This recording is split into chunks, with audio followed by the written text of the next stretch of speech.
Hi everyone, Ms. Hanks here. So today we're looking at Urban Patterns in Development, Part 3, Suburbanization. So in your notes, I want you to describe 3 stereotypes that are associated with the suburbs. So these can be ones that you have personally seen or ones that you've heard about, however it comes up, but 3 stereotypes. Our objective today is to summarize the types of urban expansion and the effects of those types of expansion. Our tidbit of the day is that pinball was once banned in the city, in New York City, until 1978. The NYPD even held prohibition-style busts where they would go and bust people for playing pinball. So, the suburbs. And if you look here, this is a pretty stereotypical image, kind of that cookie cutter style. Everything looks basically exactly the same. In the suburbs, and if you look at the roofs, they're all really similar. There's some slight variation, but basically these two are slightly different, but they're literally just mirror images. Maybe has a slight extra thing on top, but pretty much those houses all look the same. Okay, so we want to think, what are the pictures? And we're going to look at a whole bunch of different pictures. What are they showing? What do they have in common? And what type of message are the following pictures trying to project, and how? So I would make maybe a 3-column table in your notes. What are they showing? What do they have in common? What's the message, and how are they projecting it? So maybe even 4 tables to get that how in there. But take a little time, notice some commonalities.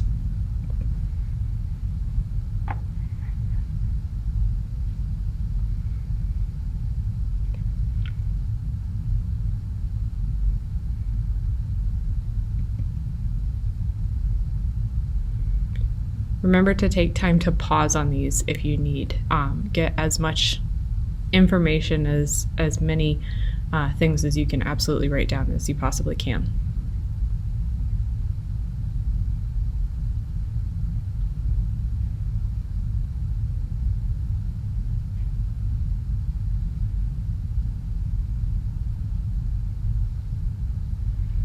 Also remember to take in all of the details. Every detail is an intentional artistic choice.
So remember that a lot of those are advertisements. They are largely from around the same time period, and I want you to think about that time period and what was happening in all of the different contexts of everything that we've looked at. So think about every single unit that we've talked about and what that means in that time period and with these suburbs. Okay, so again, what are the pictures showing? What do they have in common? And what message are they trying to project? Okay. So again, this is another one that, like the previous video, this is from the Little Shop of Horrors, and I will post the link to this video down below. Okay. After you watched that video, take a little bit of time to respond to these questions. So why does Audrey want to live in the suburbs? She's the character that they're showing. Why does she want to live in the suburbs? And how are the suburbs portrayed? And do you want to live in a suburb? Is that a goal that you have for yourself? So urban expansion happens in a few different ways. One of the things that we see with this is conurbation, and this is when cities grow until they meet. We talked in the previous video about how cities grow and grow and grow until their metropolitan areas overlap and become a megalopolis. Conurbation is how we get there. When we look at cities, we also look at something called a density gradient. And if we think about what a gradient is, it means that it's most concentrated at the center and essentially like weakens out. It gets less and less and less as you move outward. And with density, we're looking at how many of whatever it is there, and in this case, it's how many people are in each area. So the density gradient is how population density changes in a city. The farther you get away, the longer the time period, whatever it is that we're looking at. So historically speaking, more people live near the center of a city. We look here, we're looking in 1900, we can see that our city center is the most concentrated. So we're looking at 15 people or above per square mile in 1000s. The next grade out is the 10 to 14.9, and then eventually we get below 5. By 1930, that changes pretty significantly. We actually would look at it and maybe see where these two have now moved out to become these two. But it's changing over time where we still keep near the city center a pretty dense population, but right at the city center, they're probably doing more industrial stuff. This is Lake Erie. This is a shipping port for the Great Lakes and for slightly interior in the United States. So they're going to get a lot of stuff coming in so that they can further ship that out. And that means that near the center, we're going to start getting more shipping ports and things. People will want to move a little bit away from there as industrialization takes more space. But eventually, as we move away from industrialization, as we get into the 1960s and the 1990s, we're going to see our density drastically decrease and also move outward. So it does increase in the outer rings, but overall we don't have any of our highest density concentrations in the 1990 map at all. Okay, so a suburb. Suburbs are really what we think of with edge cities. So when we think the peripheral or galactic city model, this is where we look at edge cities. These are independent settlements near big cities. They often will have their own smallish, not necessarily a CBD, but like a peripheral district, business district. We see annexation in suburbs. So this is a legal process of adding land area to a city. So essentially I go over and I say, hey, I want that piece of land, and I will legally incorporate that into my territory. And if I'm a city, I legally incorporate it into my city. And then we see sprawl. And literally, you want to think about something like sprawling out. So it is the progressive spread of development over the land. It just keeps going further and further and further out as time passes, as we have more and more people, as we have more and more things. Okay. So I want you to take a moment to discuss what might be some possible problems arising from annexation and suburban sprawl. How might legally incorporating new territory and cities just spreading over time further and further out, how might those cause some problems? Okay. So we want to look at, with this idea of possible problems, loss of open space and farmland. In the United Kingdom, we have something called green belts, and they are these rings of open space around the cities before we get to the suburbs, and it is entirely intended to maintain green space, to maintain natural space. So we put that right around the city. That's protected. Beyond that, we get into the suburbs. We also have this concept of smart growth. Smart growth is different than another term we have in our vocab called slow growth. Smart growth is the regulation dealing with suburban sprawl and preserving land. It is intended to maintain and focus development and growth through sprawl. So you are being literally smart about the way that you grow. Some other problems with the suburbs. Wealthy families tend to move out of the old homes and into nice new places, so that then poorer people are moving into the old homes.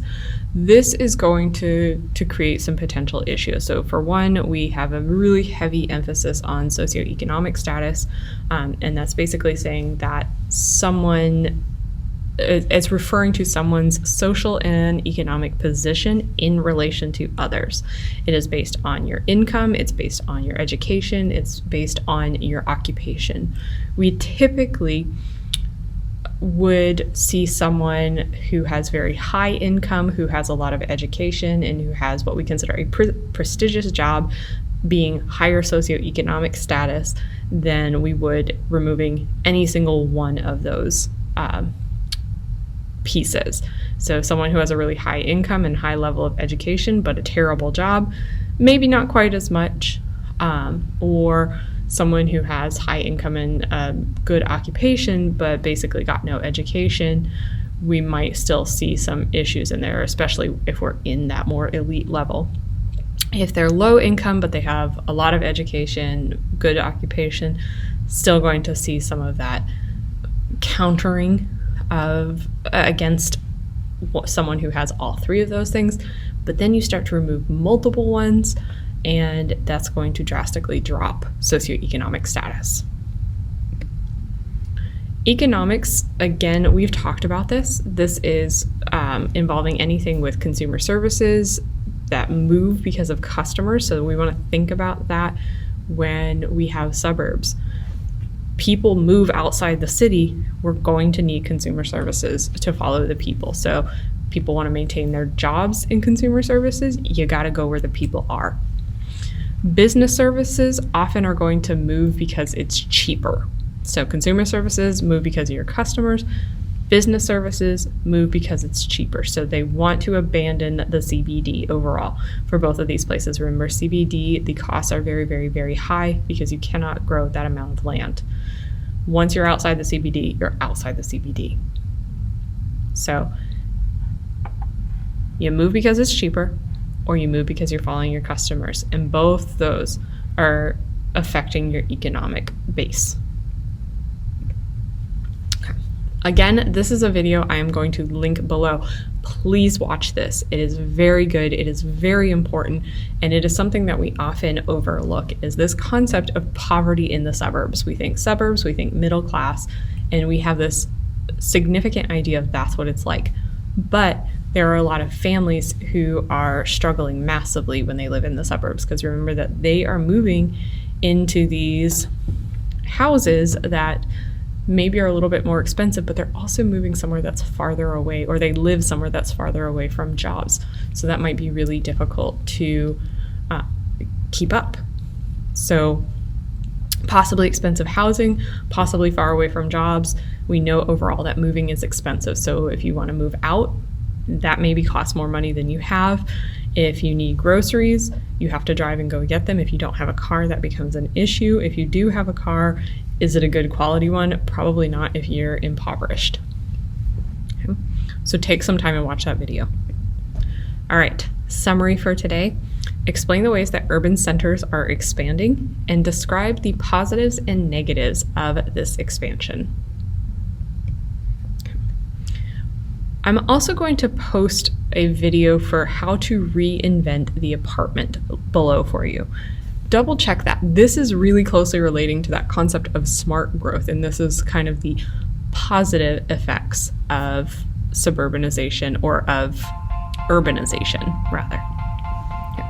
And that is it for today. So make sure that you go back and rewatch any of the video that you missed. I know it wasn't super long today.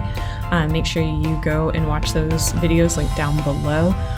They have really, really good information. They're good videos. So definitely make sure you watch them. Make sure you're reading in your textbook, working on your critical thinking, and have a great day.